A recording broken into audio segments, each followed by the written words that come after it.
Eu pedi a vista de mesa do item 49 e, consequentemente, 50, para verificar a questão da decorrência. E verificada a decorrência, acho que a melhor saída é fazer um despacho e encaminhar para a turma que está julgando o processo principal e não resolução. Apesar da orientação do manual, ok. Então, daí eu tenho que pedir para retirar de pauta. Retirar de pauta, em virtude, 49 explicando o que você já e explicou. 50. Isso. E caminhar para a turma que está com o processo principal. Certo? Então, 49 e 50 encerrados. Vamos começar a sessão de julgamento, os processos que estão pautados para a sessão de julgamento de quinta-feira, período da manhã. Aí foram retirados de pauta também os 74 até o 78. E aí o próximo é o 79. Rodrigo.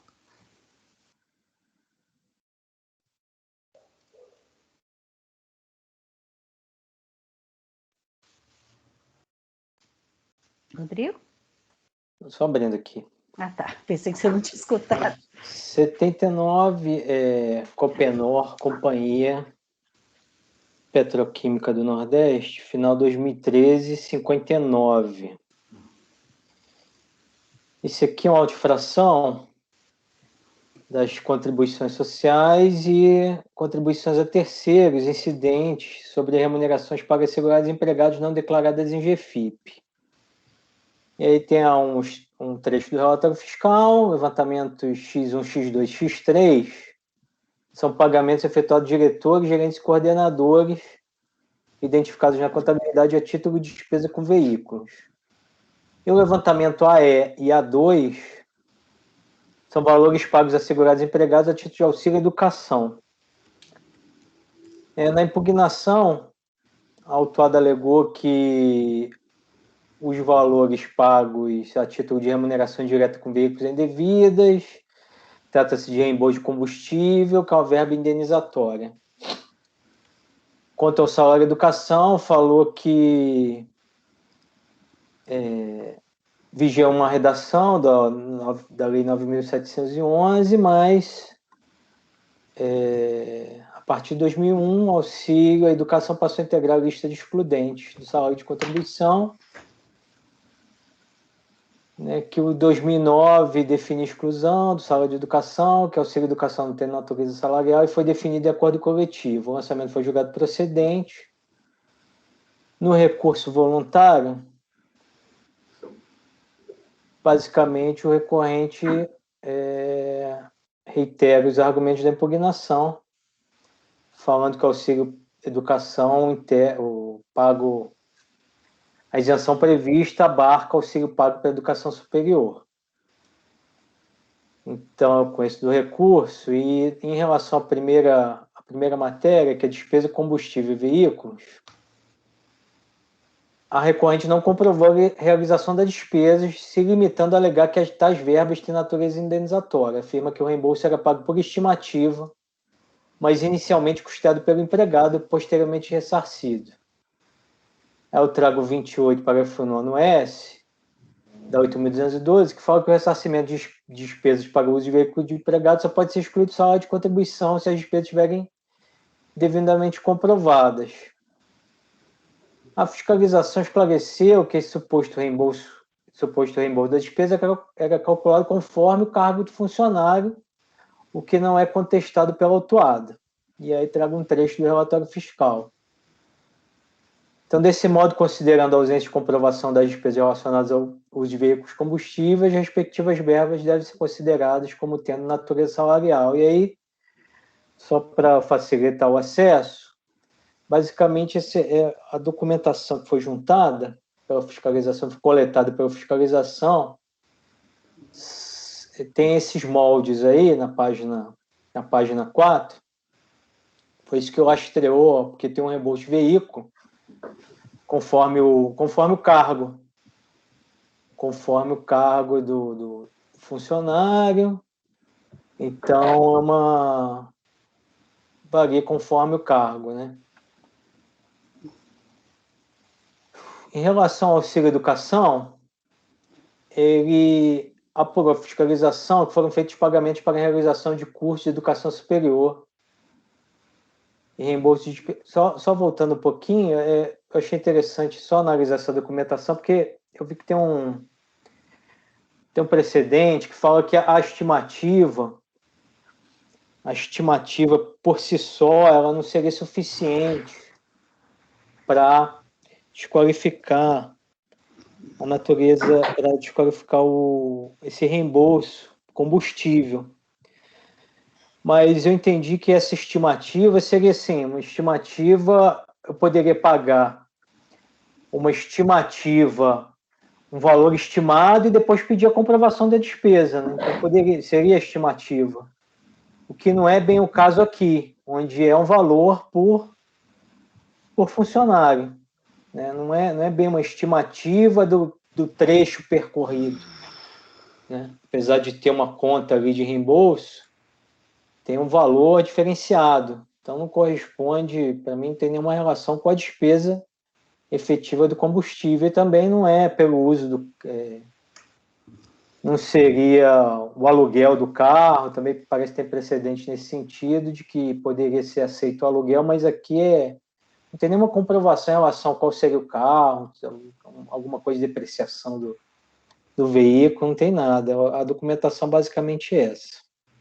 Então, de auxílio educação, por a fiscalização, foram feitos pagamentos para a realização de cursos de educação superior, graduação, pós-graduação, reembolso de despesas com educação de filhos dependentes, funcionários. Quanto aos valores pagos para a realização de cursos superiores, depreende-se do relatório fiscal que o único fundamento... Aqui não é bem um único fundamento, que o principal fundamento... Que folha que está o relatório fiscal? É que você não indicou as folhas no seu voto? Eu botei aí nesse 44, tem um índice aí em cima, logo no final do relatório. Aí, quanto aos valores pagos para a realização,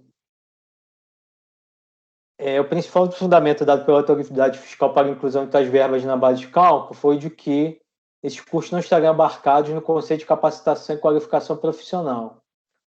Esse posicionamento vai de encontro à súmula CARF 149.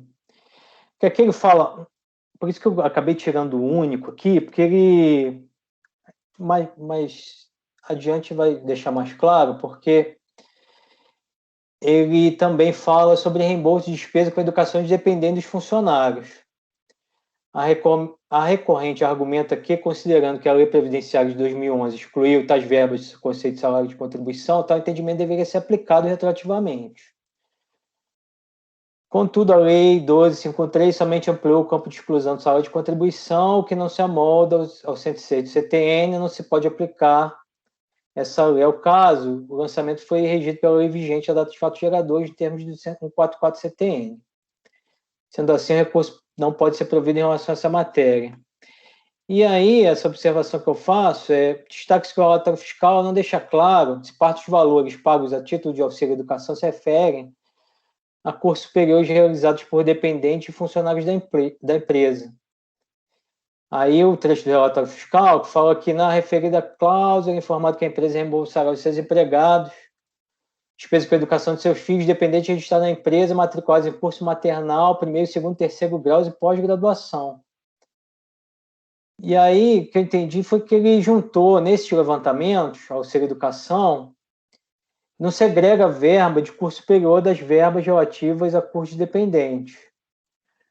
Mas como eu estou tirando o lançamento do curso superior, né, eu acabo pontuando que o curso superior de dependente, né, para não ficar talvez contraditório, o curso superior de dependente é para compõe a base de cálculo. Os documentos que tem, tanto eu trouxe de exemplo, tem o nome do empregado, né, e tem uma pós-graduação aqui para o outro aluno, deve ser um dependente.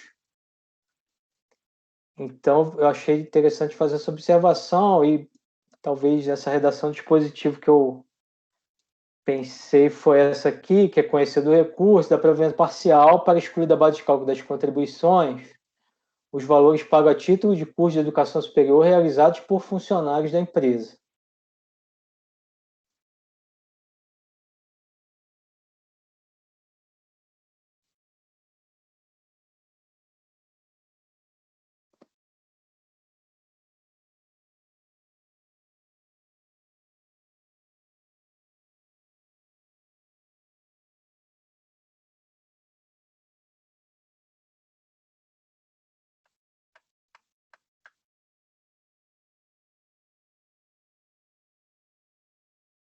Os valores estão juntos, lançados juntos? Ou tem planilha que dá para separar um do outro? Não localizei. Não localizei. Está lançado junto pelo levantamento. Né? Levantamento. É o AE e o A2. A1. AE e A2. 2? Não é A2? Espera, deixa eu abrir o processo direitinho.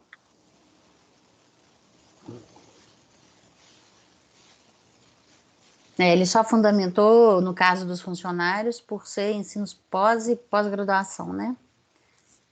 É porque o pós-graduação ele excluía tudo de qualquer jeito, ele não precisaria mesmo se agregar. Ele não avaliou a questão de se estava relacionado ou não com a atividade fim da empresa. Não, ele excluiu. Ele falou, não, curso de graduação e pós-graduação não é capacitação profissional. Aí colocou tudo. E aí tanto faz ser que seria funcionário dependente.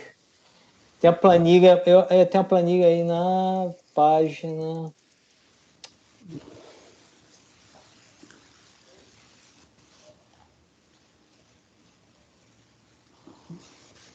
Doutor Rodrigo, quando o senhor fala no segundo parágrafo, dentro de auxílio educação, curso superior e dependentes, quanto aos valores pagos para a realização de cursos superiores, depende-se do relatório fiscal que o único fundamento, o senhor falou em tirar esse único fundamento? Não, é porque ele acabou não é um único, né? Mas por que o senhor coloca, quanto aos valores pagos para a realização de cursos superiores de funcionários? Ah, tá, Porque de funcionários é o único.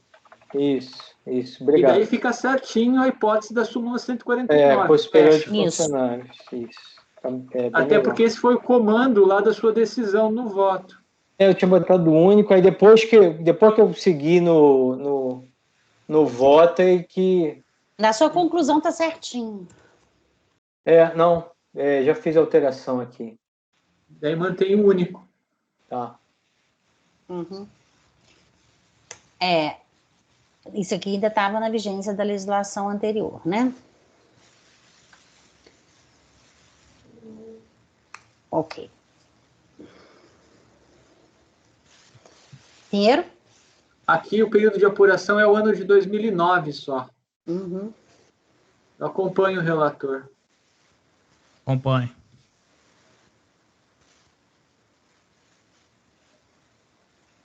Aide? Acompanho. André? Acompanho. Eu também, mas eu estou surpresa que vocês acompanharam. Eu só fiquei... Mas é porque... Agora que eu estou vendo aqui. Ele só excluiu o dos empregados, né? Dependentes ele manteve, né? Uhum. E a motivação a motivação no dependente não tem nada a ver com o superior. Só foi dependente, né? Não, ele não separou se para os dependentes foi superior ou não. Mas aí, por ser dependente, então eu dou provimento parcial em maior extensão. Desculpa. Ele não fala especificamente por que foi. Porque é dependente. Mas na legislação anterior que não previa a exclusão de dependente. Volto a dizer isso. A legislação da época não previa pagar a educação para dependentes. Então vai ficar por... Então, peraí. Ok, então, Matheus... Maior extensão para excluir também a dos dependentes. Andréia? Eu também, até por conta de uma decisão da vez passada. Uhum.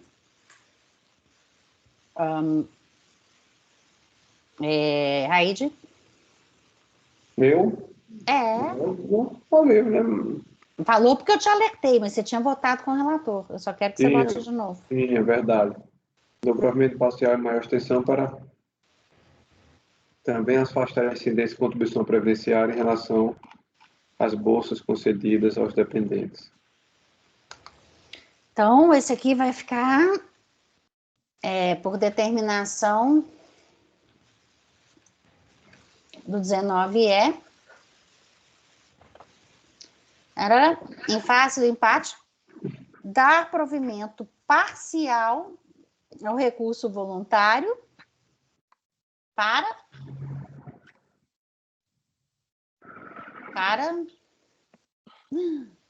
peraí, não é esse mesmo, 53, ai que susto, achei que eu estava no processo errado, para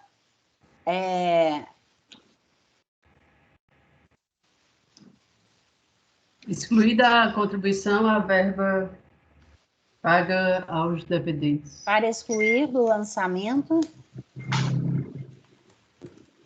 o levantamento, né? Já pode falar o levantamento todo. Acho que só é o AE e o A2, só conferir. É porque eu não sei o que ele... Então, os valores relativos... As bolsas de estudo. Ao pagamento de educação, não é isso?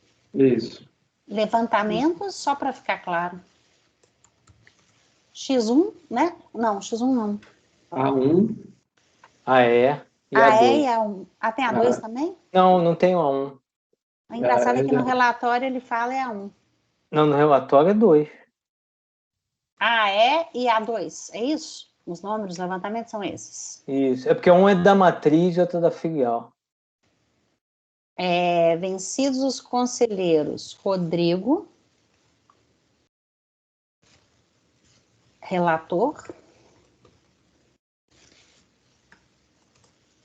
José Luiz Pinheiro e Miriam, que davam provimento parcial ao recurso em menor extensão,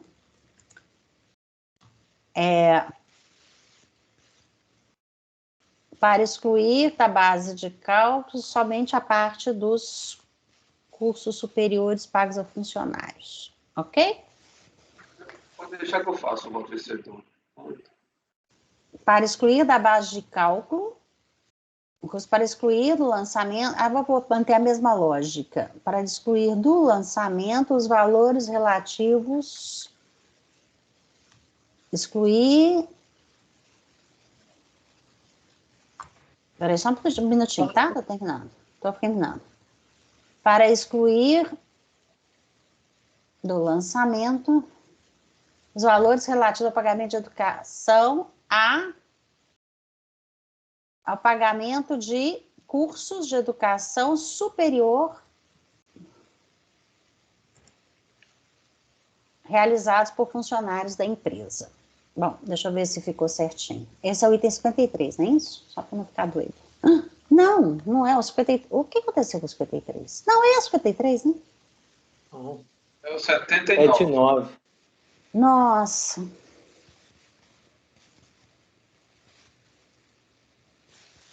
Depois você me dá o resultado 53, eu fiz em cima de um errado aqui. 53 é negar provimento. Mas tem regime,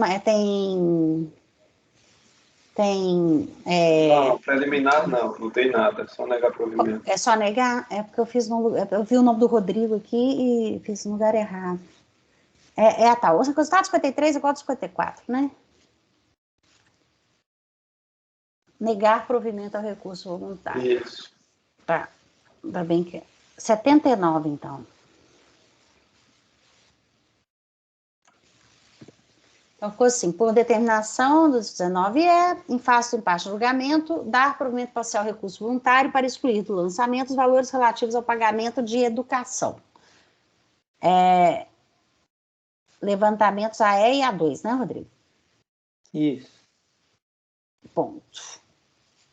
Vencidos os conselheiros Rodrigo, relator, Pinheiro e Miriam, que davam o provimento parcial ao recurso em menor extensão para excluir do lançamento os valores relativos ao pagamento de cursos de educação superior realizados por funcionários da empresa. Certo? Designado Raiz. Obrigado. Beleza, valeu. O próximo. Próximo a 80, final 2009-50. É o mesmo contribuinte, mas a ação fiscal é outra. Então tem não tem relação com o que foi julgado. Ainda bem. O descumprimento de obrigação acessória e a infração é deixar de lançar títulos próprios. O relatório fiscal fala que não lançou, deixou de lançar títulos próprios contra fornecedor de serviços, a lançamento de diversas naturezas, pagamento relativo à contribuição, reembolso de salário, despesa com ótica, celular, táxi. Fornecedor diverso, também lançamento de fato contábil de natureza diversa, a mesma conta, despesa com telefone, rescisão contratual, etc. Não lançamento separado das rubricas incidentes das não incidentes de contribuição previdenciária.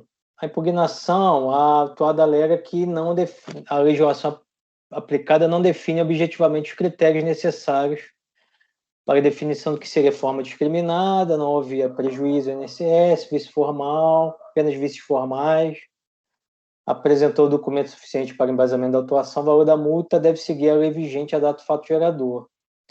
O lançamento foi julgado precedente, o recurso voluntário é recorrente, reitero, já argumento de impugnação, e ao final do processo tem algumas petições que só fazem referência a requerendo o julgamento do recurso.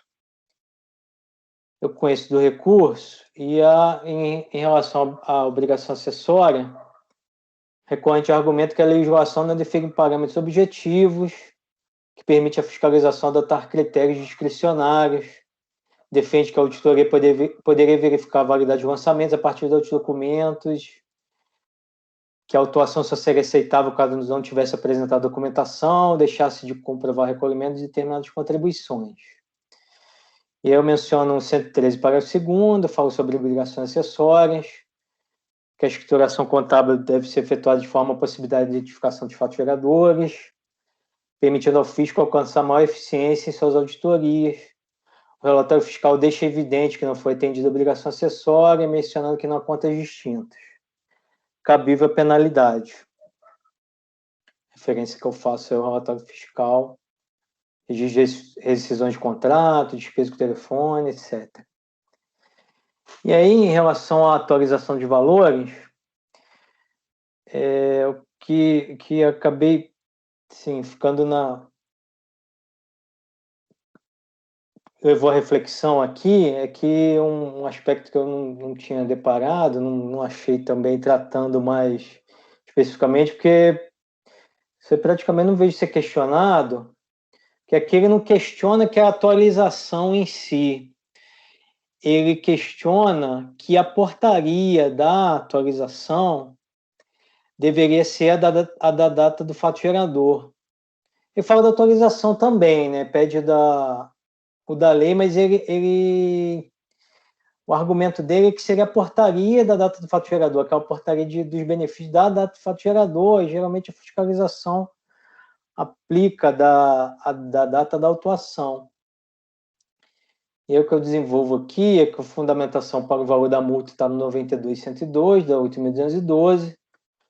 Aí o argumento falando da atualização, que é a própria lei traz o dispositivo para minimizar o efeito da perda de poder da moeda. Os valores constantes do decreto são oriundos também de reajustamento, com base na portaria MPAS 447998. O caso sob exame, que ele acaba fazendo também referência acho que a autofração do CFL 68, alguma coisa assim. Agora, não me lembro, mas é porque ele fala que deveria ser igual... que ele deveria ser observada a alteração da MP 449. E eu falo que é diferente, porque ele fala, não, assim como o da 449 tem retroatividade benigna, também essa multa aqui deveria retroagir para o menor valor, a portaria de menor valor. Posto isso, tem que que durante o ano de 2005, data de fato gerador, estiver vigente tanto a MPS, portaria MPS 479, quanto a 822 de 2005, as redações que eu trago. Aí, na data da autuação, o que estava em vigor era essa portaria 48 do Ministério da Fazenda, portaria conjunta. Nesse contexto, é necessário verificar qual a portaria cabível, veja que o artigo 144 CTN, combinado com o 96 do mesmo Código, prevê que o orçamento rege pela legislação tributária vigente à data do fato gerador. Embora os fatos geradores das contribuições sociais tenham ocorrido no ano de 2005, o fato gerador da obrigação acessória perdurou enquanto necessária a manutenção da contabilidade com lançamentos em títulos próprios, como se depreende do 115 CTN. A escrituração nos modos previstos e lei continuava indispensável mesmo após o ano de 2005, o que permitiria, como já exposto, maior eficiência à fiscalização tributária. Como não houve correção de lançamentos contábeis de 2005, a infração persistiu em períodos posteriores, inclusive na data que foi apurada pela fiscalização. Dessa forma, cabível a aplicação da portaria 48/2009 em vigor nessa data para cálculo da multa. Com esse do recurso, nego o provimento.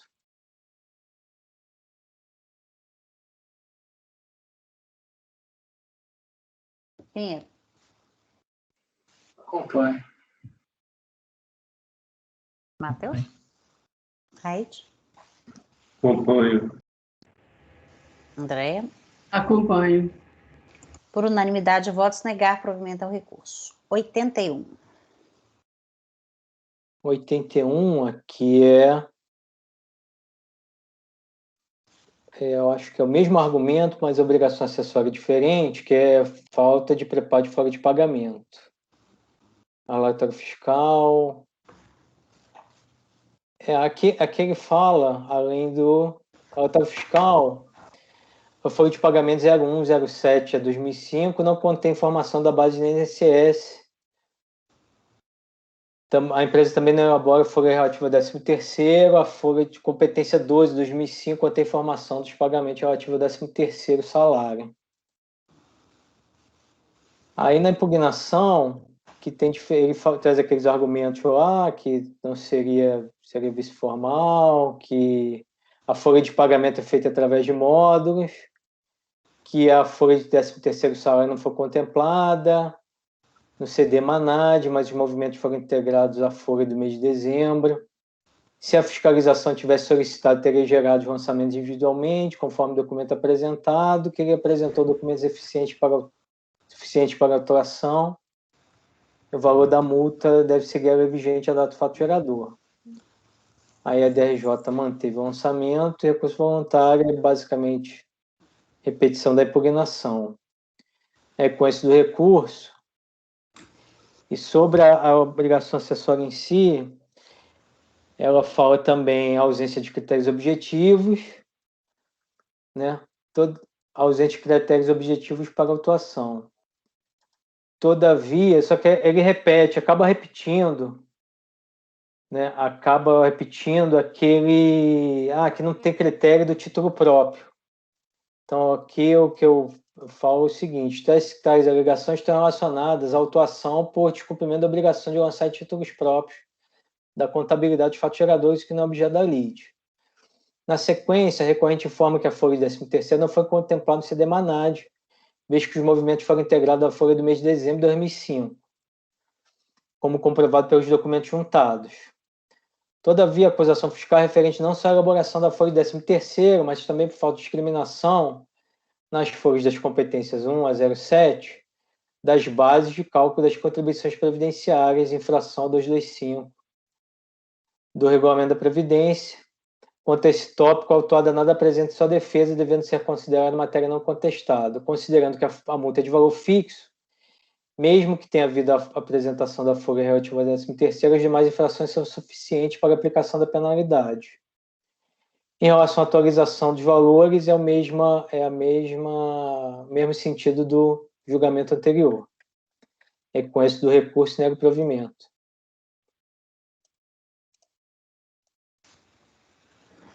Pinheiro. Acompanho o relator.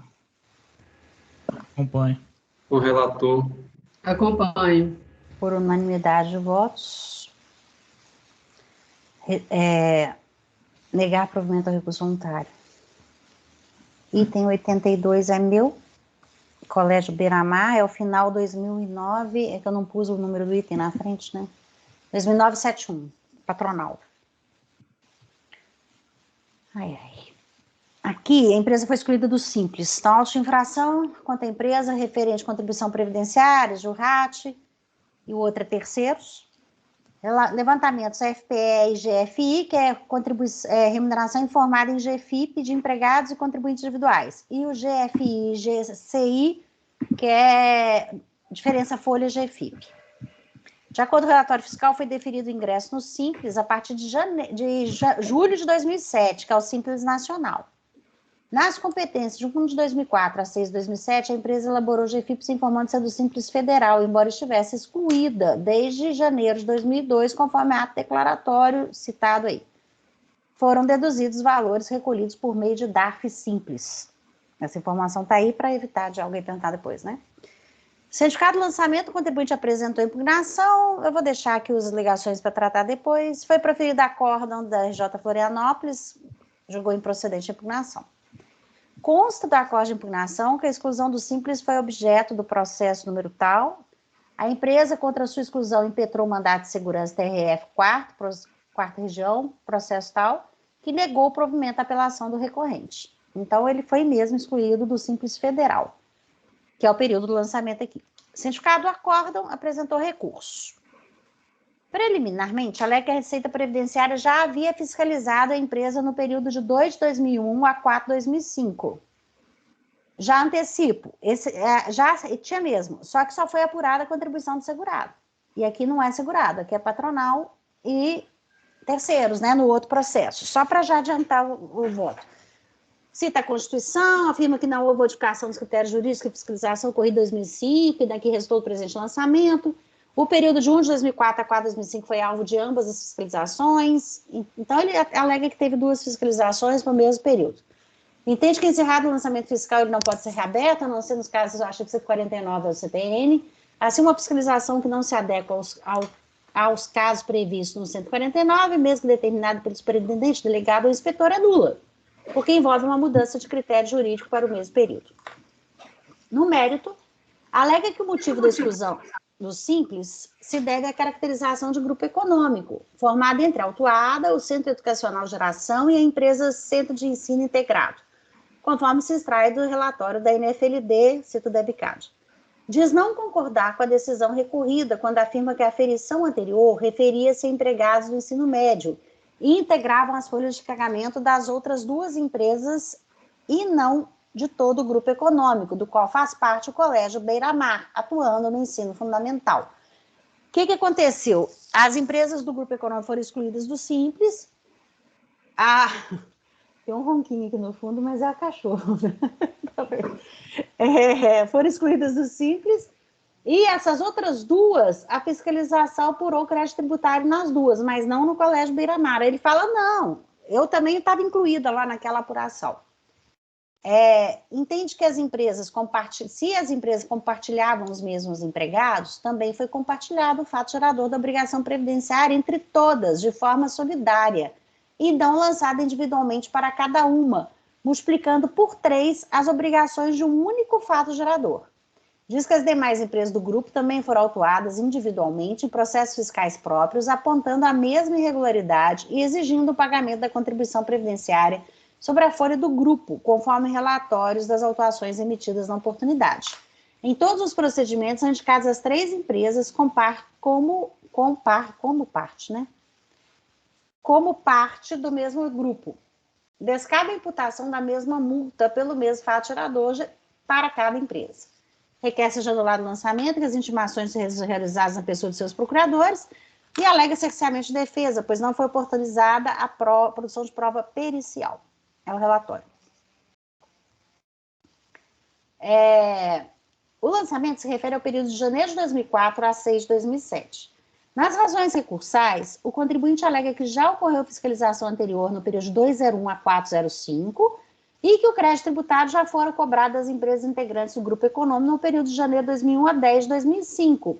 Ele fala 2004 na defesa, mas ele fala conforme os TEAFs, e os TEAFs ia até 10.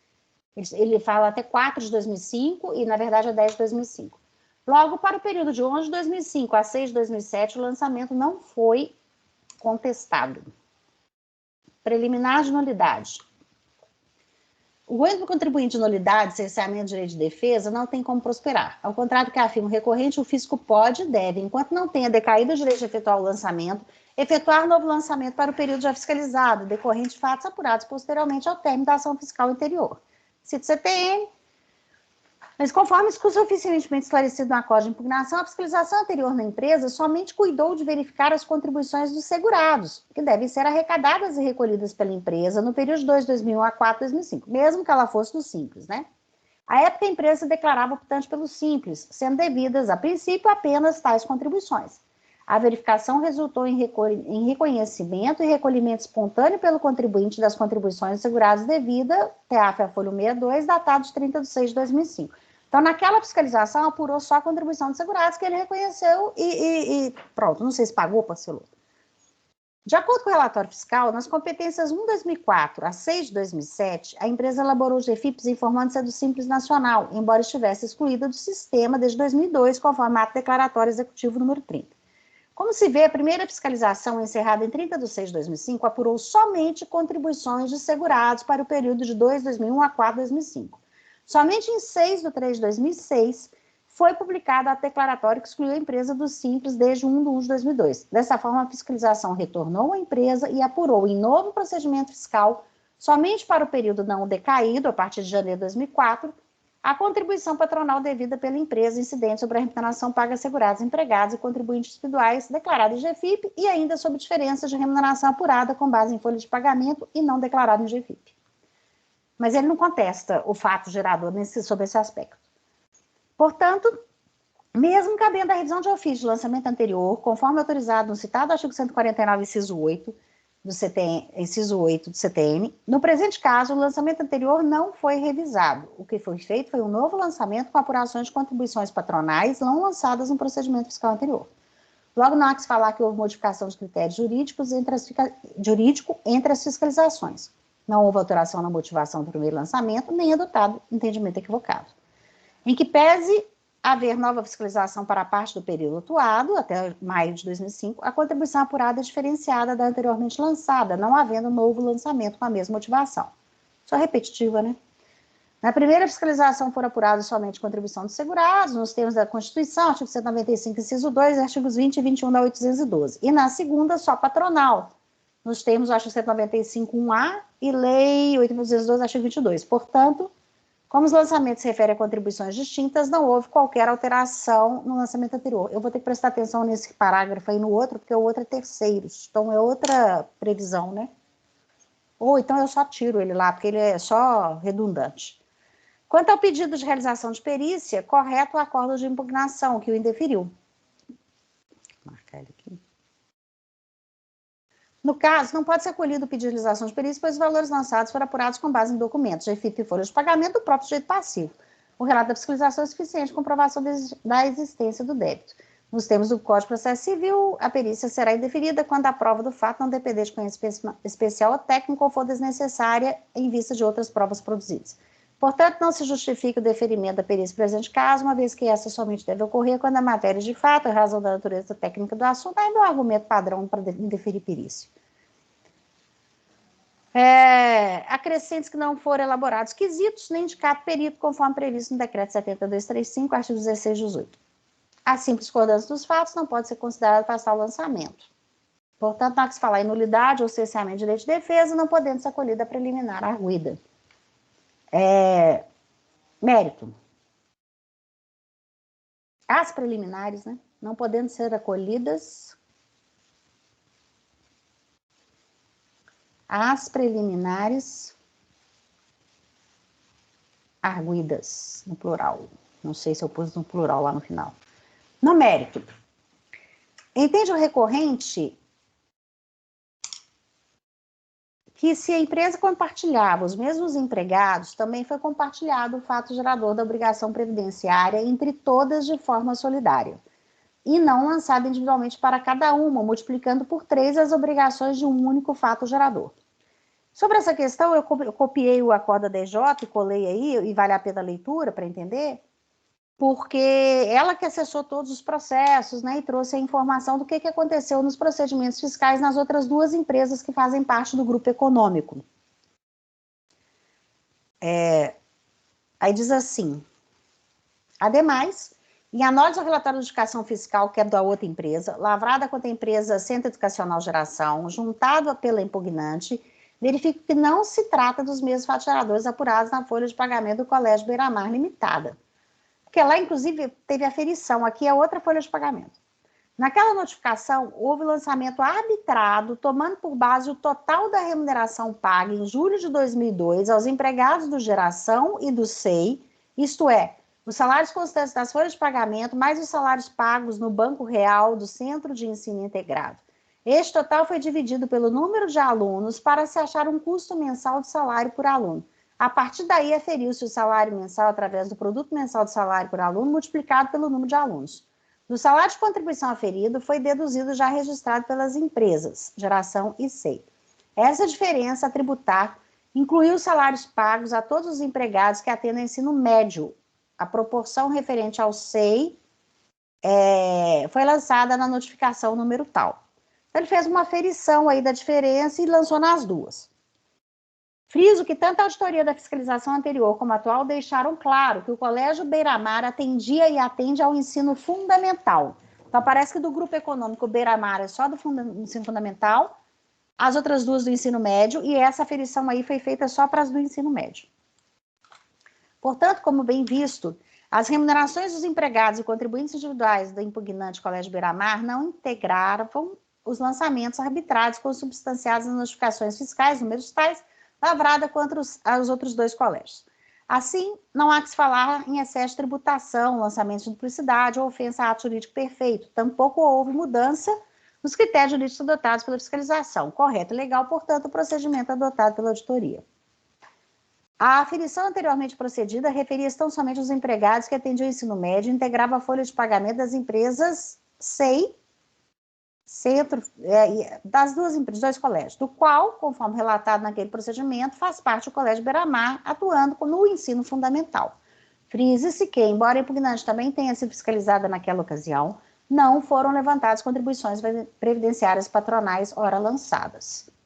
Como se vê, o arbitramento para apurar abaixo de cálculo remuneração das contribuições lançadas para as outras duas empresas do grupo econômico considerou o número de alunos de cada uma delas e deduziu do lançamento os salários já registrados pelas empresas Centro Educacional e Centro de Ensino Integrado. Em referidos lançamentos, não foram apuradas contribuições devidas pela empresa à hora autuada ou aferido valores em função do número de alunos desta. Frise-se que o presente lançamento levou em consideração faturadores declarados em GFIP pela própria empresa e remuneração apuradas pela diferença entre o informado nas folhas de pagamento e nas GFIPs. Nada foi arbitrado no presente lançamento. Ademais, o referido arbitramento levou em consideração o número de alunos de cada escola, portanto, não há que se falar em referido arbitramento arbacou as contribuições devidas pelo Colégio Beira-Mar. Portanto, restando demonstrado que os valores lançados no presente auto de infração se referem somente às remunerações declaradas de FIP ou folha de pagamento do Colégio Beira-Mar e que a aferição anterior foi feita somente em relação aos outros dois estabelecimentos de ensino que integram o grupo econômico, em função do número de alunos de cada estabelecimento, aqueles, não há que se falar em lançamento e duplicidade. Intimação de endereço do advogado, súmula CARF 110. Então, eu rejeito as preliminares e, no mérito, nego o provimento. Esse que eu li, não reduzi muito, porque tinha essa questão da fiscalização das outras duas empresas que eu achei pertinente falar aqui. Na introdução, logo depois de admissibilidade, está destacado em negrito, logo para o período de 11 de 2005 a 6 de 2007, o lançamento não foi contestado. Sim. O mérito, as alegações de mérito não atingem esse período? Não. A primeira alegação é que ela já foi fiscalizada para o período de janeiro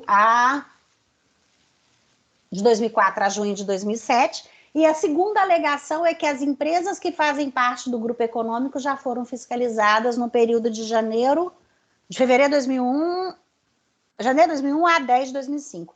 Ela até erra. Ela fala fevereiro, ela fala o mesmo período do outro lá. Mas eu vejo que os TEAFs levaram, e aí eu vou mais além. Os TEAFs das outras duas. Então, tá. A afirmação dela não refere a essa parte do lançamento. Entendeu? Deixa eu ver mais uma coisa.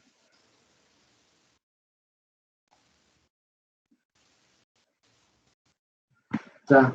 Porque quando ela fala que elas eram solidárias, de certa forma ela não está dizendo que já houve recolhimento nas outras, eu não li o texto da argumentação. O recolhimento das outras foi considerado nas outras, nos autos de infração. Recolhimento espontâneo das outras que aproveitaria para ela aqui. Não, porque o que o fiscal considerou os recolhimentos das outras no lançamento das outras. Toda a argumentação dela é vinculada à atuação da fiscalização. Não tem nada de recolhimento espontâneo, eventualmente, que tenha lá nas outras. Isso que eu pergunto.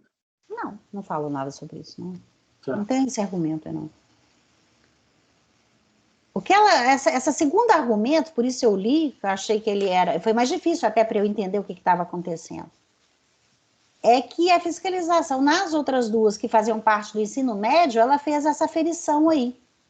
Mas ela fala no relatório dos outros autos de infração que só leva em consideração o número de alunos dos outros 2 colégios, não leva esse daqui em consideração. Então, esse aqui não entrou na aferição, por número de alunos.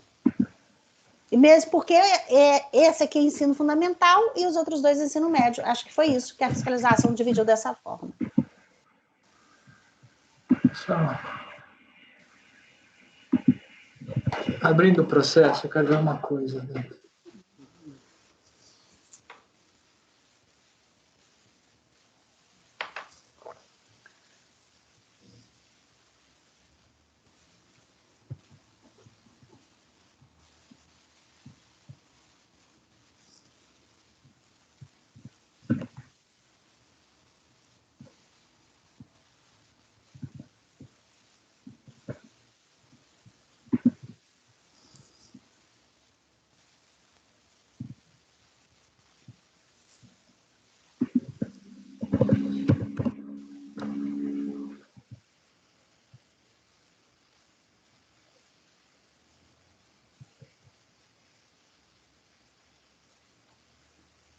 No outro processo, naquele parágrafo que eu falei, eu fiz certinho.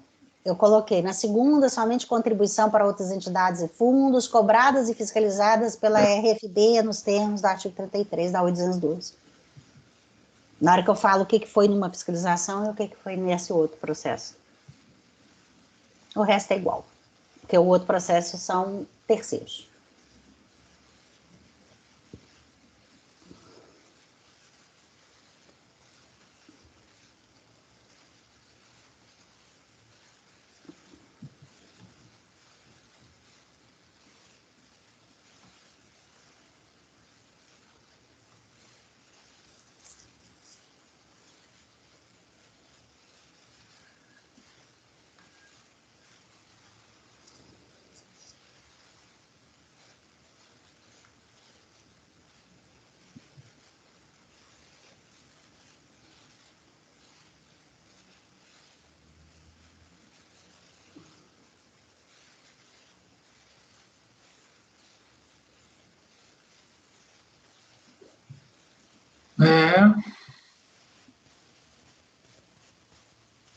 Sim.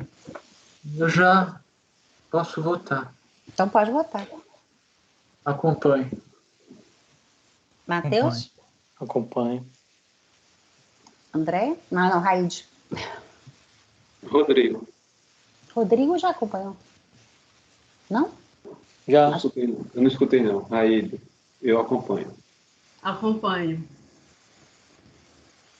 Então, item 82, por unanimidade de votos, rejeitar as preliminares e, no mérito, negar provimento ao recurso voluntário. O seguinte é idêntico, só que é terceiros. Mesmo resultado. Primeiro. Bom, se é idêntico, acompanhe. Acompanho. Então, por unanimidade, rejeitar as preliminares e, no mérito, negar provimento ao recurso voluntário. Agora é Andréia Madison, item 84. Madison, se aqui eu vou direto para o voto, eu explico aqui direitinho o lançamento e a delimitação aqui da lide. Trata o presente processo da exigência de diferenças de contribuição social destinada à Seguridade Social correspondente à contribuição da empresa, incidente sobre a remuneração paga a empregados e contribuições individuais não declaradas em GFIP, além de diferenças de alíquota de 1% para o financiamento dos benefícios concedidos em razão do grau de incidência de incapacidade laborativa decorrente dos riscos ambientais do trabalho de URRAT. A recorrente, ela se insurge contra a exigência do SAT e alega ser indevida a modificação da alíquota de 2% para 3% através de decreto, sem uma inspeção devidamente divulgada. Argumenta que seus empregados apenas montam peças de eletrodomésticos em um ambiente controlado e que não podem ser comparados a outros tipos de indústrias mais perigosas. Inicialmente, cabe ressaltar que o parágrafo único do artigo 142 do CTN prevê que a atividade administrativa de lançamento é vinculada e obrigatória sob pena de responsabilidade funcional. Por essa razão, constatado o fato decorrente da hipótese legal de incidência tributária, a autoridade fiscal está obrigada a efetuar o seu lançamento de ofício. Discussão quanto à legalidade disposta em lei e da forma de definição do que seria atividade preponderante e a definição dos graus de riscos de acidente de trabalho implicaria controle de constitucionalidade, o que é vedado a este Conselho, conforme se observa na súmula número 2 do CARF, que eu cito aqui.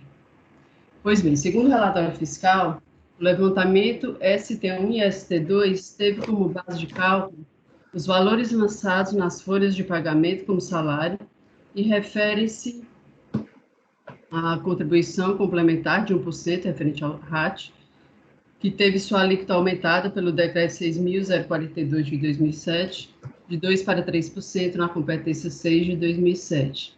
A partir desta competência, a empresa continuou declarando em GFIP a alíquota de 2%.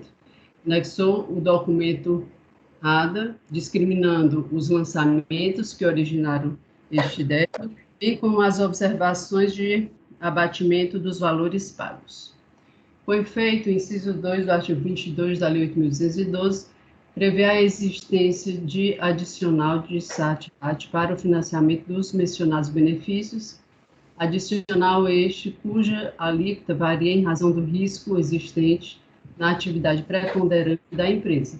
Já o conceito de atividade preponderante advém do artigo 202 do Decreto 3.048 de 99, devendo ser anotado que não ofende o princípio da legalidade genérica, bem como da legalidade tributária, ter a lei deixado para o regulamento a complementação dos conceitos de atividade preponderante dos graus de risco, conforme já decidido pelo STF, no julgamento do RE 343446 Santa Catarina. E tendo em vista as estatísticas disponíveis acerca da incidência de acidente de trabalho nas diversas atividades econômicas e os correspondentes graus de risco, o decreto 6.042 de 2007 alterou o grau de risco para várias atividades, com vigência a partir de 6 de 2007, sendo que a atividade preponderante constatada pela fiscalização restou claramente demonstrada nos autos, não tendo a recorrente apresentado nenhum elemento de prova em contrário.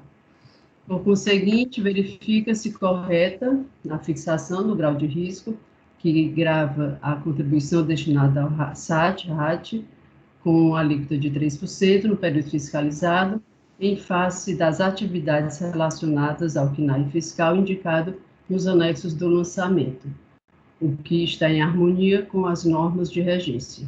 Dessa forma, deve ser mantido o lançamento. Ante o exposto, eu conheço do recurso voluntário e nego-lhe provimento. Pinheiro? Acompanho a relatora. Matheus? Acompanho. Por unanimidade de votos, negar provimento ao recurso voluntário. Item 85.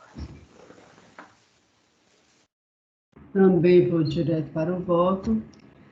Trata o presente processo da exigência de multa por descumprimento de obrigação acessória, no valor de R$ 1.195,13, tendo em vista ter a empresa deixado de arrecadar mediante desconto das remunerações as contribuições dos segurados contribuintes individuais que lhes prestaram serviços em promoção de vendas referente aos prêmios pagos sobre a forma de cartões premiação Spirit Card em decorrência da campanha promoção Código A no período de junho de 2003 a agosto de 2003. As empresas Madison Eletrometalúrgica Limitada, Cook Cozinhas OK S.A., Linha Branca Expresso S.A., apresentaram um recurso voluntário através do qual se insurgem contra a configuração de grupo econômico e, com relação à exigência fiscal, asseveram que apresentaram recurso contra o acórdão que eu cito, que manteve o lançamento contido na NFLD citada, motivo pelo qual o cancelamento daquele crédito tributário demonstrará que o desconto alegado neste auto de infração era inegavelmente descabido. Como você disse, a solidariedade previdenciária é legal, caso se configure interesse comum na situação que constitua o fato gerador da obrigação principal consoante as regras estabelecidas nos artigos 121, 124 e 128 do CTN. No entanto, não há no relatório de lançamento a motivação para a caracterização de grupo econômico, embora a relação de vínculos anexa ao auto de infração, folha 7, indique a qualificação das empresas Cook Cozinhas OK S.A., Linha Branca Express S.A. como grupo econômico, não traz a relação dos sócios e a sua vinculação com a autuada, de modo a trazer a demonstração da sua efetiva existência. Cabe ainda ressaltar que, de acordo com a súmula CAF número 88, relação de vínculos não atribuem responsabilidade tributária às pessoas ali indicadas e sequer comportam discussão no âmbito do contencioso administrativo. Eu cito aqui. Dessa forma, assiste razão às recorrentes, nesse ponto, devendo ser afastada da configuração de grupo econômico. Com relação à exigência da multa, da mesma forma em que decidido no acórdão, que eu cito, o número do processo X, relacionado à mesma empresa, em que se discute a exigência de contribuições previdenciárias incidentes sobre os valores pagos a contribuintes individuais por meio de cartões de premiação no período de 6 de 2003 a 2003, entendo que os valores pagos aos segurados, tanto contribuinte individual quanto empregados, através de cartões magnéticos, da aumentar venda em programas de incentivo possuem natureza remuneratória. Assim, a ausência dos descontos sobre os valores pagos aos segurados, contribuintes individuais que prestaram serviço à empresa, ensejou a lavratura do presente auto de infração por desobediência ao artigo 30, inciso 1, a linha A, da Lei 8.212 e artigo 4º, caput da Lei 10.666 de 2003, além do artigo 216, inciso 1, a linha A do Regulamento da Previdência. Uma vez que as parcelas e demais rendimentos pagos ou creditados a qualquer título, assegurados contribuintes individuais que prestarem serviços a uma ou mais empresas, são base de incidência constitucional de contribuições previdenciárias, conforme bem colocou a adesão de piso. Dessa forma, deve ser mantida a exigência fiscal concernente à multa. Então, ante o exposto, com isso do recurso voluntário, dou-lhe parcial provimento para excluir o grupo econômico.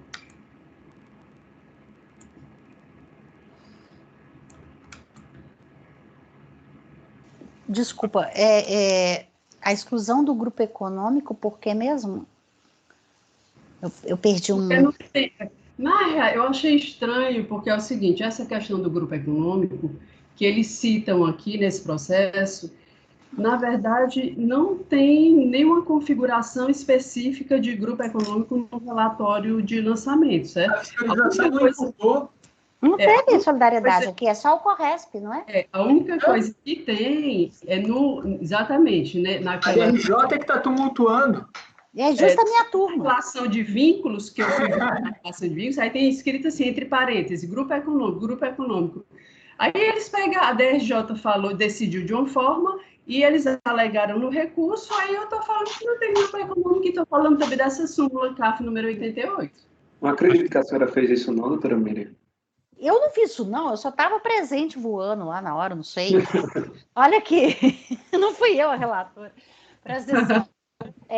Eu acho que se não tem atribuição de responsabilidade solidária, Eu não acho que você vai dar provimento para retirar uma coisa que não existe, né? Eu acho que o correto é falar que não houve, em que pese então houve essa atribuição, e então em negar provimento ao recurso, porque isso aí é um contrassenso, uma coisa maluca. Como é que eu vou dar provimento para tirar uma coisa que nunca existiu? É a hipótese da súmula CARF. Eles estão querendo dizer que o CORRESP imputou. E o CORRESP não imputa a solidariedade. Foi só o CORRESP mesmo, não foi? Você conferiu aí, mas diante da decisão... Não é nem CORRESP, é REPLEG. E foi para o Fernando e para o José. Daí tem vínculos. Fernando, José, a Cook, Linha Branca e a Itamar. Então, vínculos não imputa a responsabilidade. Não imputa, mas diante dessa decisão da DRJ, eu não teria que... Só que a DRJ, eu não cheguei a ler na íntegra, eu vi a ementa lá que eles estão tratando. Eles estão entendendo que imputa, mas não imputa. Não. Mas aí se teve um recurso, como a DRJ decidiu de uma determinada forma e teve um recurso, eu tenho que afastar isso. Sim, mas não, a DRJ não lança. Mas, você não pode falar, vou tirar a responsabilidade solidária, sendo que não teve responsabilidade atribuída. Não. Acho que cabe falar que a DRJ se confundiu. Aparece aqui, aparentemente houve uma confusão, porque tem a súmula CARF falando que o relatório não atribui. Eu até cito, E diante dessa confusão pode ter induzido o contribuinte, mas não há responsabilidade solidária atribuída no presente processo. Mas esclarece para ele, para não ficar, realmente tem uma loucura aqui.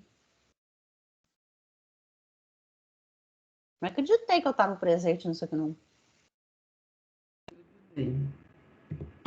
A não ser que esse processo não esteja devidamente instruído. Esse daqui foi apenso a outro, daí toda a documentação está no principal, mas parece que não. Não. Isso aqui realmente teve a confusão da DRJ. Então, eu esclareço isso aqui. E olha que a cientificação das solidárias só vem na ordem de intimação do acórdão da DRJ. Até então, elas nem tiveram conhecimento, é isso? Porque só a impugnação foi apresentada só pela Madison. Uhum. Se eu entendi bem, deixa eu ver a impugnação, quem assina. Nome de quem? A Madison fala alguma coisa? Não, todas as três estão aqui, na impugnação. As três impugnaram. Então, peraí, então tem que ver se não teve atribuição de responsabilidade solidária mesmo. No relatório, não. O que tem é nesse relação de vínculos, que tem escrito só entre parênteses, né? A DRJ se confundiu porque ela vem na impugnação falando que foi atribuída a responsabilidade solidária. E caberia. Não tem problema aqui. Que é um grupo econômico de direito, inclusive. E é para as obrigações da Lei 8.212. Sim, poderia ter sido atribuída a responsabilidade solidária aqui com tranquilidade. Uhum. Só que não foi. E aí, por que a DRJ se confunde? Porque ele vem na impugnação falando que foi. Né? Porque a impugnação única em nome de todas as empresas. É isso. Então, é só esclarecer que, apesar dele falar na impugnação e no recurso, da DRJ ter comentado sobre isso, não houve atribuição de responsabilidade solidária no presente processo. Então, não cabe retirar vínculos não tem esse condão e cita a súmula. E cita a súmula CARF. Que eu já citei aqui, exato. Na época, os fiscais não costumavam mesmo, em que pese poder, a Lúcia Rolim, que trabalhou comigo na SPC, hein? Era normal eles não fazerem responsabilidade solidária no auto de infração de obrigação acessória. Uhum. Mas depois isso foi consertado de alguma forma. Mas se não foi atribuído, tanto é que o lançamento não tem outros. Não. Só tem eles. Só tem uma pessoa, que é esse aqui, o sujeito passivo. Eu acho que aqui a DRJ foi induzida a erro, porque ele fala na impugnação de responsabilidade solidária. Então, acho que é só esclarecer, citar a súmula CARF e falar que isso não é objeto dos autos. Houve uma confusão aí. Né? Ok. E por unânime, então, vira negar, né, Andréia? Só negar. Só negar. Apenas negar provimento. É isso aí.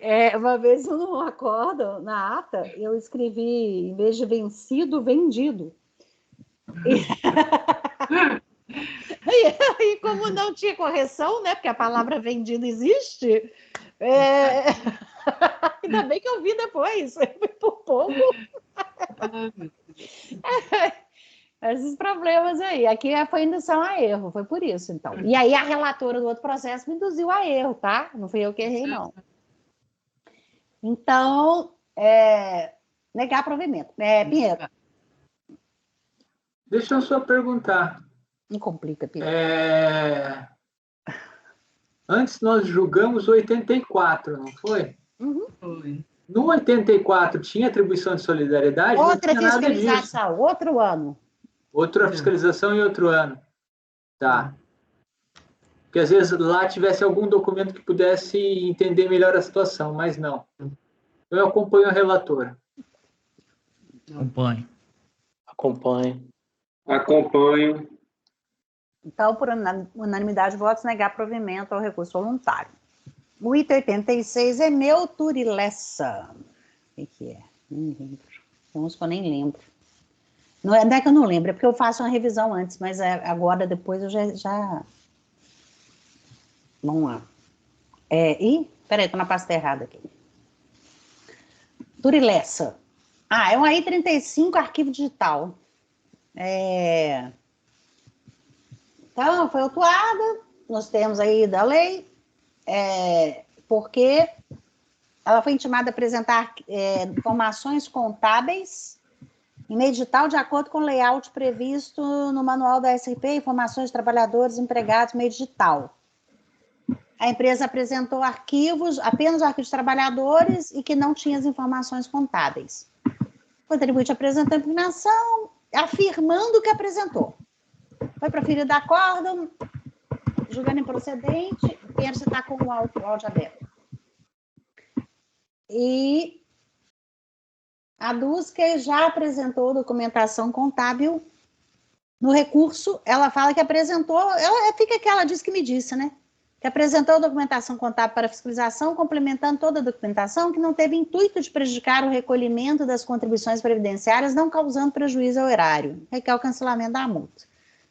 Aqui no mérito, o contribuinte apenas afirma que apresentou toda a documentação contábil, contudo não comprova que apresentou as informações contábeis em meio digital, o motivo da autuação, porque senão teria sido 38.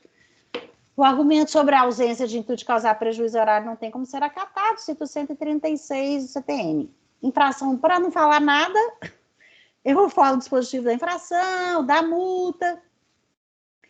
Considerando o argumento recorrente que já apresentou documentação contábil para fiscalização, aparentemente, se o fez, foi em e-mail e papel, pois não há prova nos autos que é da apresentação de arquivos digitais. Contudo, a apresentação de registros contábeis em e-mail e papel não supre a obrigatoriedade de apresentação de arquivos digitais e o formato estabelecido pelo órgão fiscalizador. Sobre a multa, eu falo que ela foi aplicada nos termos da lei e é de caráter relevado, não cabendo à autoridade administrativa plenamente vinculada cancelá-la como quer o recorrente. Nego provimento. Acompanho.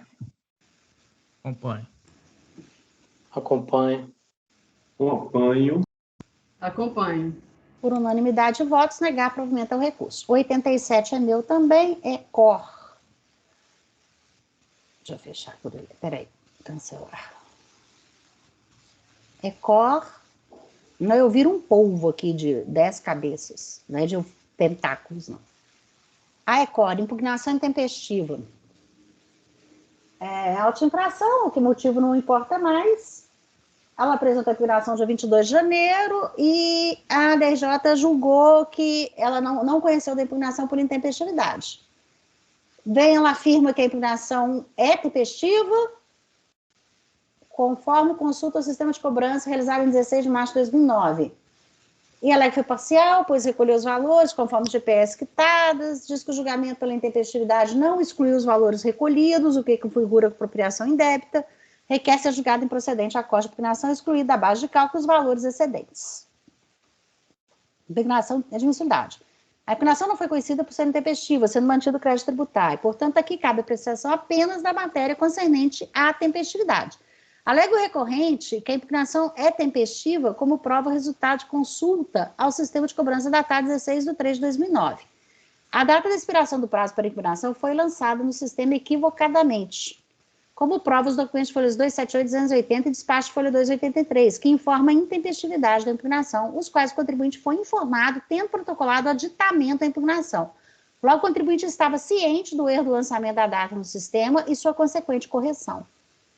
Acrescente, o contribuinte não foi induzido a erro por causa da tela do sistema com data errada, pois não teve acesso à mesma antes de ter apresentado a impugnação. Houve realmente um erro, mas ele nem sabia disso no dia que ele apresentou a impugnação. Foi depois que ele apresentou é que quem foi lançar a data da apresentação no sistema errou. Consta do acórdão de impugnação que, na espécie, o contribuinte suscita a tempestividade no preâmbulo de sua impugnação, aduzindo argumentos por ocasião da peça aditiva. Aí ele editou a impugnação, quando ele teve acesso a essa tela com erro.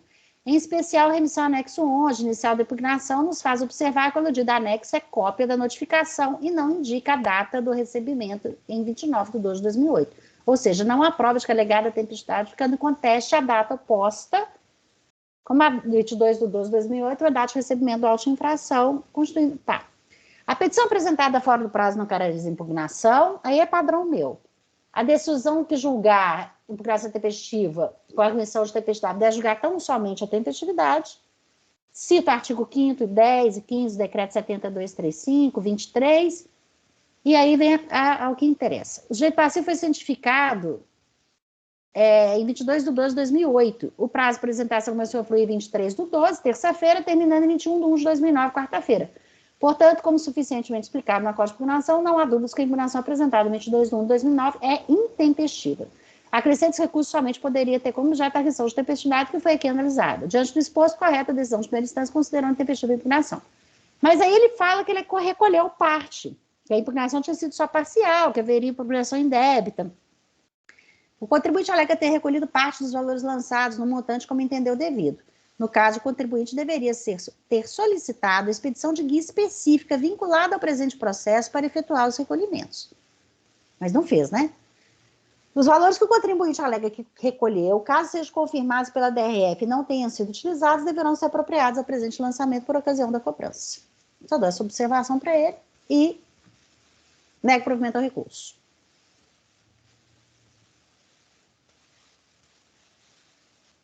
Pinheiro.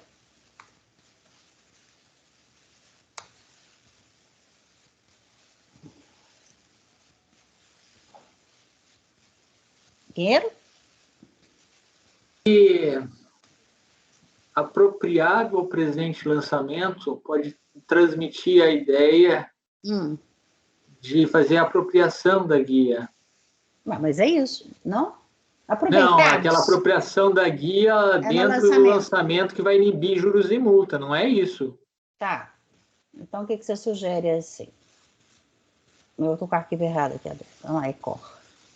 O contribuinte que colheu, caso sejam confirmados e não tenham sido utilizados, deverão ser aproveitados. Pode ser assim?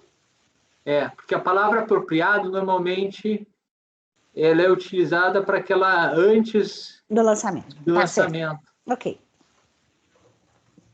Pelo menos quem é da Previdência pode... Eu pus aproveitados. Troquei para aproveitados. Então, Pinheiro? Acompanho. Matheus? Acompanho. Aide? Acompanho. André. Acompanho. Então, por unanimidade de votos, negar provimento ao recurso voluntário. 88, meu também. Eu só queria perguntar uma coisa. Esse é o último processo da pauta de amanhã de manhã. Sim. Não, pode esgotar ou deixar um pelo menos? Não, pode esgotar. Tá. Eu não estou adiantando a pauta, a sessão, eu estou adiantando os processos. Mas pode esgotar. Daí abre sem processos. Isso. 88, ok, imóveis. Ok, imóveis. Tá. Petição do contribuinte para regularização da obra. Essa daqui, vamos lá. Processo originado com petição do contribuinte para regularizar. Esse aqui também tem que ler um pouquinho, que ele tem umas nuances aí. Da obra da matrícula 6, na qual requereu compensação de contribuições previdenciárias decorrentes desta com seu crédito reconhecido judicialmente em sede do mandado de segurança. Era esse, o processo é isso. Ele tinha crédito e pediu compensação para regularizar essa obra aí. Conforme relatado no acordo recorrido, tem-se que as florestais foi juntado parecer da Procuradoria Federal sobre o teor do mandado de segurança, trânsito em julgado, afirmando o direito à compensação do requerente, desde que respeitadas as normas legais e infralegais que regulamentam, tirar esse hífen daqui, que regulamenta a obra administrativa. Em 18 de 12 de 2006, o requerente peticionou, folha 328, juntando planilha de compensações efetuadas e menciona também a compensação da fecha aqui, por favor, da NFLD lavrada contra si.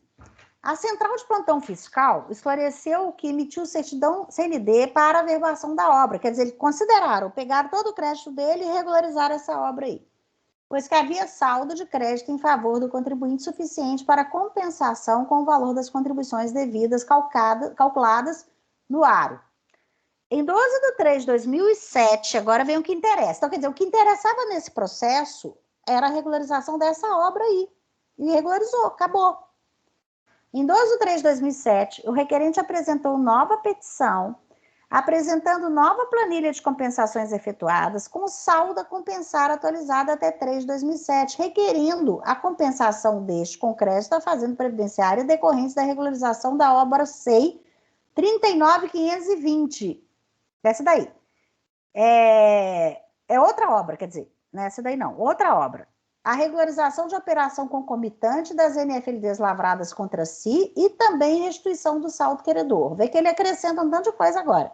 Ele pede para usar o saldo, ele apresenta nova planilha, alega que ainda tem saldo, pede compensação de outra obra, de algumas NFLDs que foram lavradas e ainda a restituição da diferença credora, porque ele ainda alegando que ainda sobrava.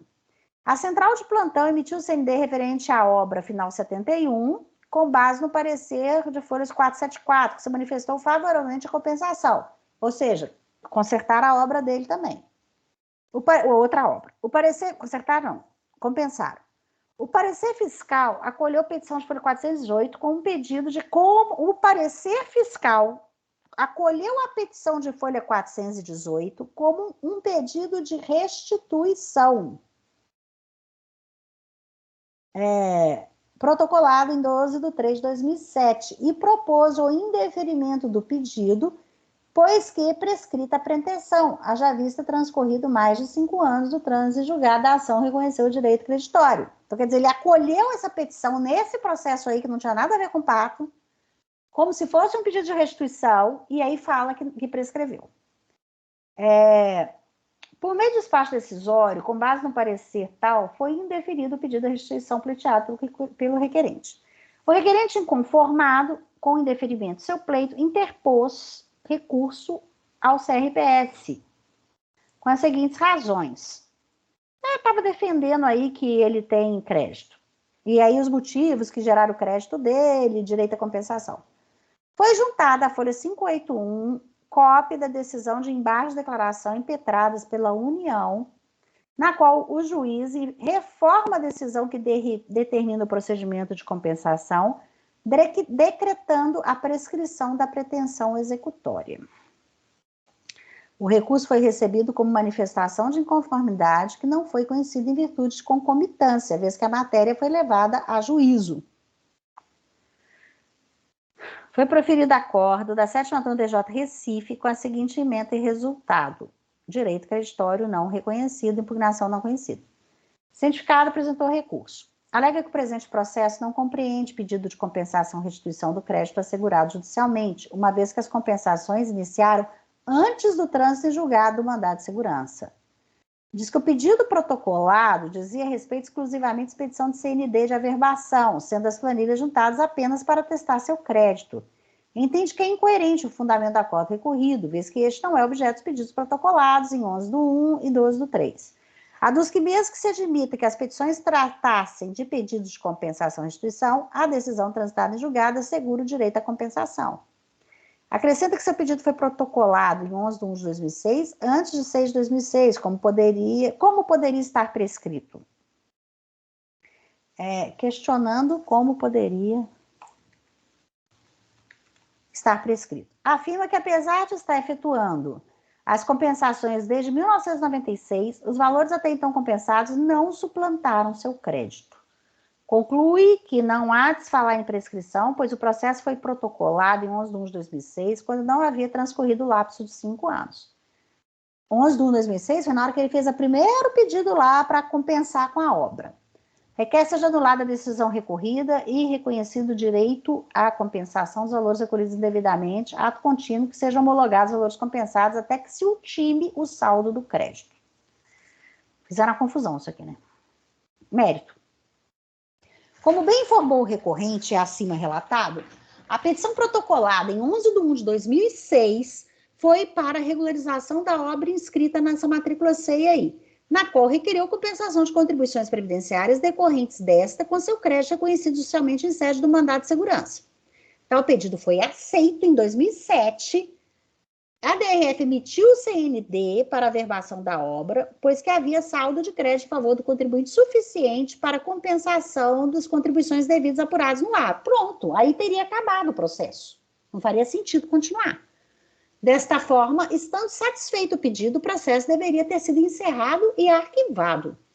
Contudo, o contribuinte, entendendo que ainda possuía crédito, em 12 de 3 de 2007... apresentou nova petição requerendo a compensação do saldo ainda existente, a realização de operação concomitante das NFLDs lavradas contra si e também restituição do saldo credor. Como se vê, a despeito de ser incabível tal pedido acessório nos presentes autos, tal pedido foi tomado como pedido de restituição, sendo-lhe negado provimento ao fundamento de prescrição, uma vez que foi protocolado em 12 de 3 de 2007, quando já havia fluído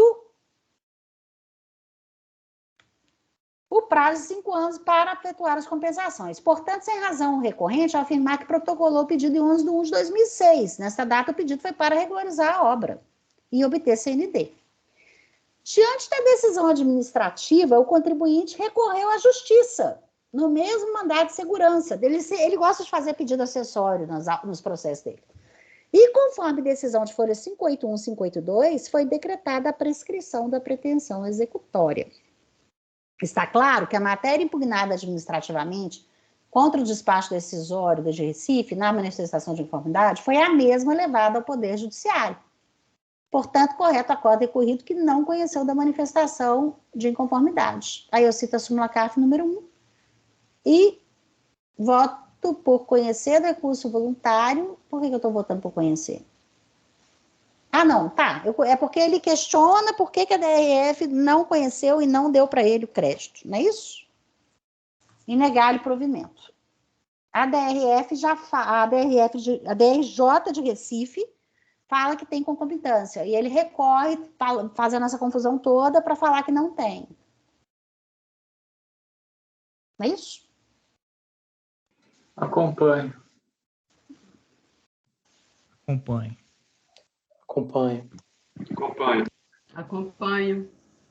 Que loucura que foi esse processo, até para entender o que tinha acontecido, sabe? Não? Então, negar provimento, julgado. Com isso, nós julgamos todos os processos, porque teve um tanto retirado de pauta, da pauta de amanhã. Eu vou sugerir, se todos estiverem de acordo, fazemos aquele processo de TR do Rodrigo. Porque normalmente o que dá vista de mesa para olhar laudo, não sei o quê, é o ITR. Então, se der algum pepininho, e ele é prioritário porque ele tem lote repetitivo, aí a gente tem prazo. Pode ser? Pode ser, Rodrigo? Está de acordo? Pode, é simples. Ele é simples? É melhor bucólico. ainda. É bucólico? Então vamos fazer ele e aí a gente encerra. Chega, doutor Pinheiro. Tá? Não é tão complicado, não. Vamos lá, 96, então.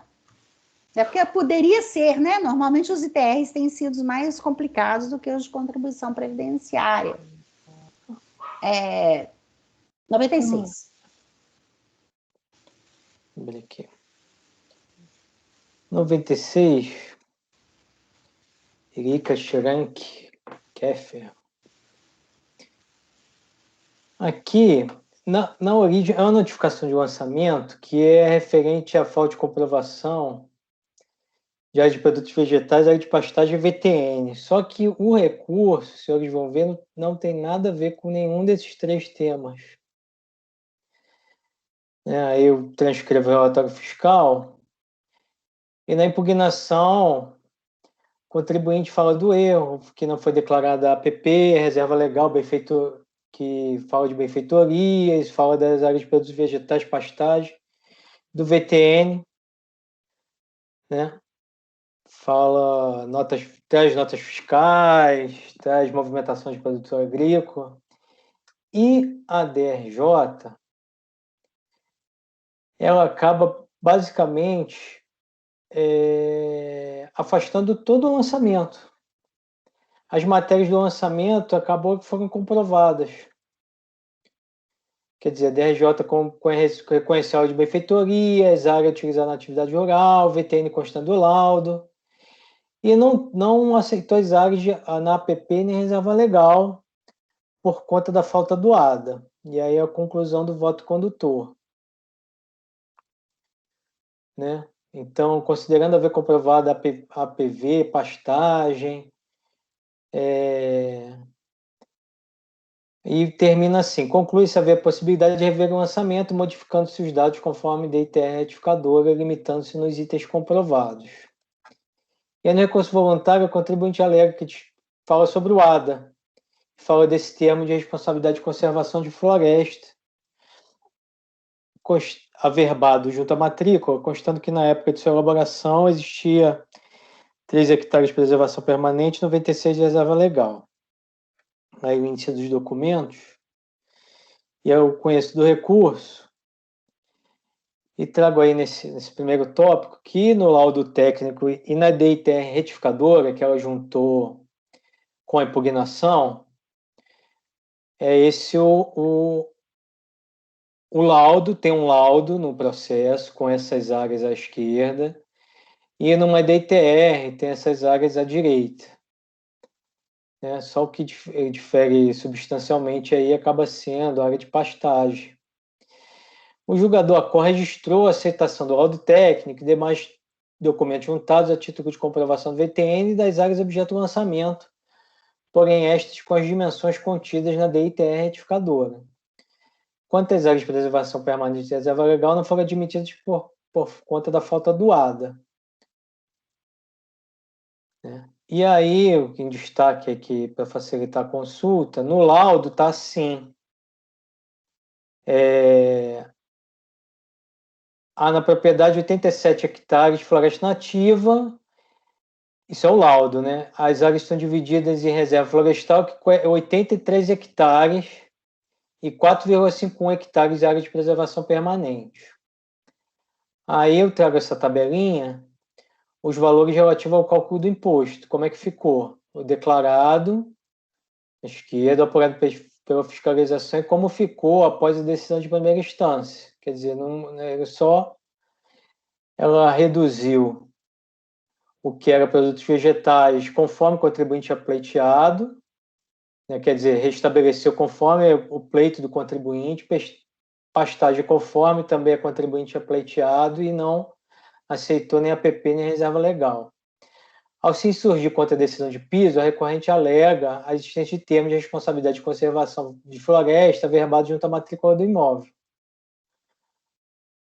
como reserva legal florestal, entre parênteses, e como a necessidade de observância da realidade do imóvel que dispensaria o ADA, e aí também a averbação. Cabe, no entanto, ressaltar que não consta dos autos que a então fiscalizada tenha solicitado antes do lançamento retificação dos valores da APP reserva legal, originalmente declarados como zero. Todavia, da leitura da quadra DRJ, depende-se que o jogador acorde admitir a possibilidade de retificação, fundamentando a não aceitação da APP reserva legal unicamente por conta da falta do ADA. E considerando que o recurso voluntário discute a decisão de primeira instância, entende-se possível conhecimento das matérias. E aí esse documento de registro, ela não pediu na fiscalização para considerar, né, expressamente, mas entregou esse documento de registro da matrícula do imóvel. A fiscalização, porque era os termos da intimação, acaba pedindo. Ela entregou o que a fiscalização acabou pedindo em relação àquelas outras áreas que a fiscalização não considerou. Também não pediu, mas eu entendo que, como a DRJ fez referência a essas matérias, poderia ser admitido aqui. Em relação ao APP, é o fundamento, a argumentação de sempre, que seria necessário o ADA. Só vou acrescentar depois que no processo, acabei esquecendo aqui, tem um ADA que só que é de 2012.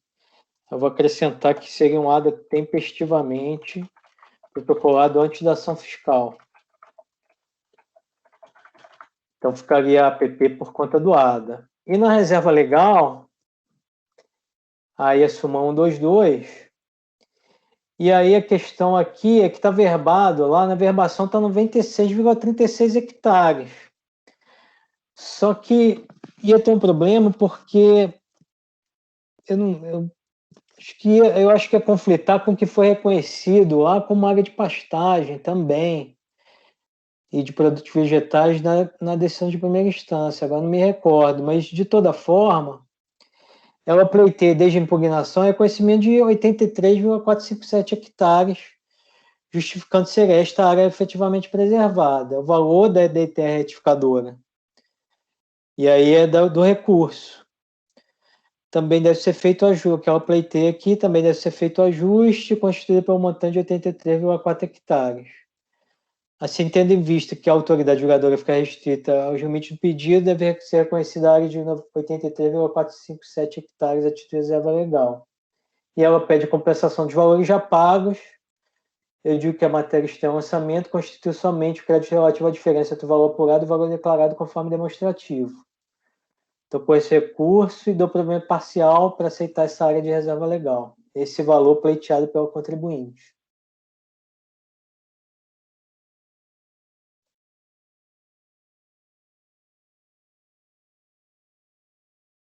Acompanhe o relator. Aqui eu dou provimento imóvel extensão para acatar também a APP de 4,5140 de hectares, tendo em vista que a própria DRJ, né, atesta a existência. E a única matéria em litígio seria o ADA. A RJ fala que atesta a existência? Ele apresentou o laudo? Apresentou. Foi isso, doutor Rodrigo? Na página 5, é o do laudo que eu copiei. A DJ fala no item 18, embora demonstrar a existência das áreas em pauta, inclusive constante de averbação da RL, não foram regularizadas, pois não foi apresentado o ADA.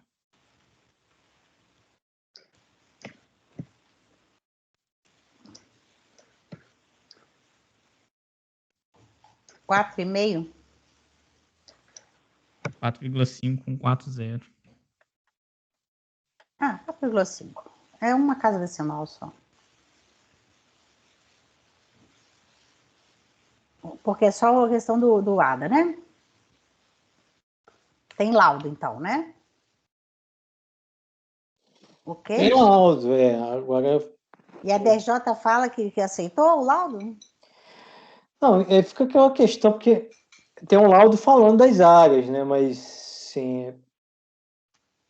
Diferentemente daqueles laudo VTN, que está acostumado a ter uma metodologia de verificação da validade do laudo, da preservação permanente acaba ficando um pouco mais aberto, né? Então fala que tem a área no laudo. Deixa eu dar uma olhada. Que página que está o laudo? Está na 97.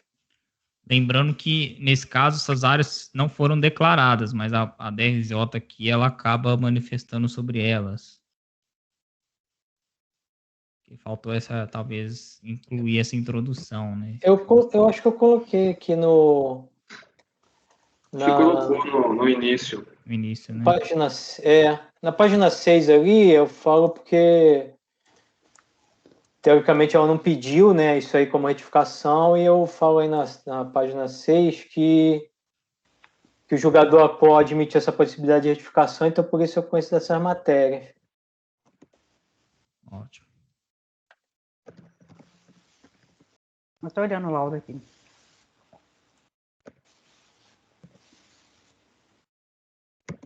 O laudo é muito pobre. Fala da existência das áreas. Mas é que a própria DRJ condicionou ao ADA, né? O que ela Eu fala? não estou olhando o processo. Tem ART?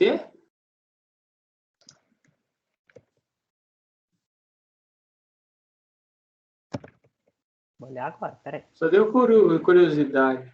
Mas o que a DRJ fala? Eu tenho que voltar lá no acordo. Está no item 18 do acordo.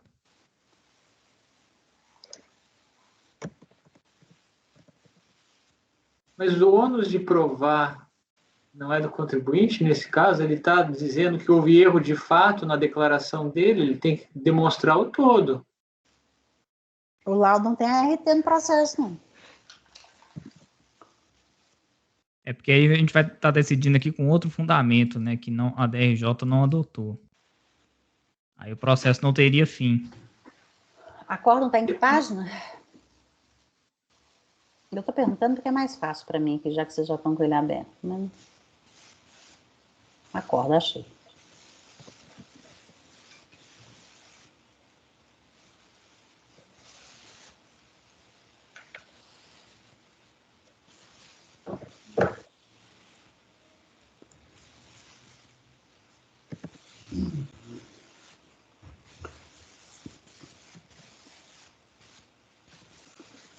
Tem RT.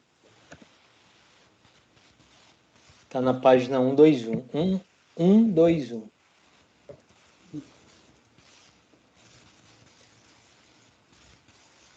É porque é aquela questão, né? O laudo é de VTN, né? A DRJ fala aqui, né? Está demonstrada a existência dessas áreas. Realmente a questão aqui é só com relação ao ADA. Qual o item do voto mesmo, Matheus? Lembrei. 18.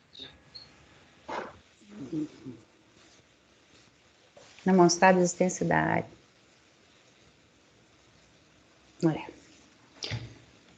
Bom, é isso. Então tá. Então, Matheus... Acompanha a divergência. Espera aí, deixa eu escrever. Ah, perdão, desculpa. Eu tenho que fazer ata, calma. Acorda os membros... Acompanhou a divergência. E é provimento parcial ou total, então? Parcial. Não é, doutor Rodrigo? Não, aqui seria total. Seria provimento. Se reconhecer a reserva legal e a PP é total. Total. É o que ela acaba... que ela acaba pedindo. É isso que ela pede? Sim, a única questão seria, assim, eu entendi que ela pede aquele valor de reserva legal, né? Apesar de estar verbado um valor maior. Mas, assim, ela pede realmente para verdade material, né? Ela só fala do ADA, da decisão do primeira instância do ADA mesmo. É o argumento de necessidade do ADA.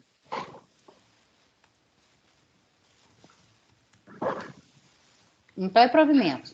Provimento. Para divergência seria provimento. Aí só que seria essa questão, né? De ficar claro que a reserva legal não é a parte averbada, assim, que ela pede. Mas isso já vai ficar já está no voto. Aí está no voto, Dá provimento. Mas a gente pode dar provimento e falar também. O recurso voluntário para aceitar a área de reserva legal de 83,4 hectares e a área de preservação permanente de 4,5 hectares, não é isso? Isso. Para poder não ter dúvida. Andréia. Com divergência. Eu também. Então, a quase membros, por maioria de votos, dar provimento ao recurso voluntário para aceitar a área de reserva legal de 83,4 hectares e a área de preservação permanente de 4,5 hectares. Vencidos conselheiros Rodrigo e Pinheiro, que davam provimento parcial ao recurso voluntário para aceitar apenas, vou colocar assim, a área de reserva legal de 83,4 hectares. Designado? Eu faço, já tenho esse voto. Hoje você tá tão... Não, é porque eu estou até querendo ver se consigo bater a meta lá das horas, dos votos vencedores. Então, designado. Tem 2 horas, 2 horas, vou ter que fazer. Qual que foi o outro aqui que você fez? Só para copiar e colar, mas eu acho que é o doutor Raide. Então, pronto, vamos encerrar a reunião de hoje, antes das 6, né? Pode encerrar a gravação, Marco Antônio.